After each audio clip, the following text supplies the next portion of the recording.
শান্তি চুক্তির প্রায় ৩ দশক পরও পার্বত্য ৩ জেলায় ফেরেনি শান্তি। বিভিন্ন সশস্ত্র গোষ্ঠীর আধিপত্য বিস্তার নিয়ে বারবার উত্তপ্ত হয় পাহাড়ি জনপদ। প্রেস ক্লাবে এক্স ফোর্সেস অ্যাসোসিয়েশনের আয়োজনে অশান্ত পাহাড় সার্বভৌমত্বের হুমকি, জাতীয় নিরাপত্তায় করণীয় শীর্ষক সেমিনারে মূল প্রবন্ধে তুলে ধরা হয় পাহাড়ের চিত্র।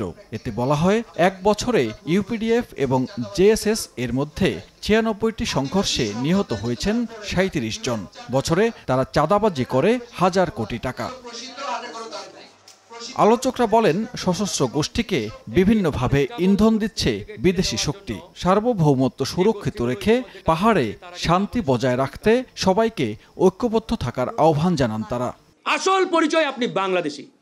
এখন এই বাংলাদেশি পরিচয় ব্যতি রেখে কেউ যদি আরো একটি ভিন্ন পরিচয় তৈরি করার চেষ্টা করে, এরা রাষ্ট্রদ্রোহ কার্যক্রমের সাথে জড়িত, দেশ বিরোধী কার্যক্রমের সাথে জড়িত, এবং এদের বিরুদ্ধে কড়া অ্যাকশন এই রাষ্ট্রকে নিতে হবে, সরকারকে নিতে হবে। আমরা এই বাংলাদেশে কোনো বিদেশি এজেন্ডা বাস্তবায়ন করতে দেব না। আমাদের এই পার্বত্য অঞ্চলে সেনা ক্যাম্প নয়, আমরা সেখানে স্থায়ী ক্যান্টনমেন্ট চাই। এই পার্বত্য চট্টগ্রামের প্রকৃত সমস্যা কি আমাদেরকে উদ্ঘাটন করতে হবে। প্রতিবেশী দেশের সঙ্গে গোয়েন্দা নজরদারি বৃদ্ধি, স্থায়ী সেনানিবাস স্থাপন, অপরাধীদের আইনের আওতায় আনা, সম অধিকার নিশ্চিতের পরামর্শ বিশ্লেষকদের। আমাদের পার্বত্য চট্টগ্রামকে অশান্ত করার জন্য এই বিস্ফোরাতে ভারত চাপ দিবে, আমাদের ব্যথা হবে। যত সরকারই আসছে, কোন সরকার এই সমস্যার সমাধানের ব্যাপারে আন্তরিক ছিল না। এই চাঁদাবাজির একটা অংশ দিয়ে অস্ত্র সংগ্রহ করা, আর যদি এটা আন্তর্জাতিক চক্রান্তের কোনো বিষয় হয় তাহলে তো অস্ত্র এমনি চলে আসে।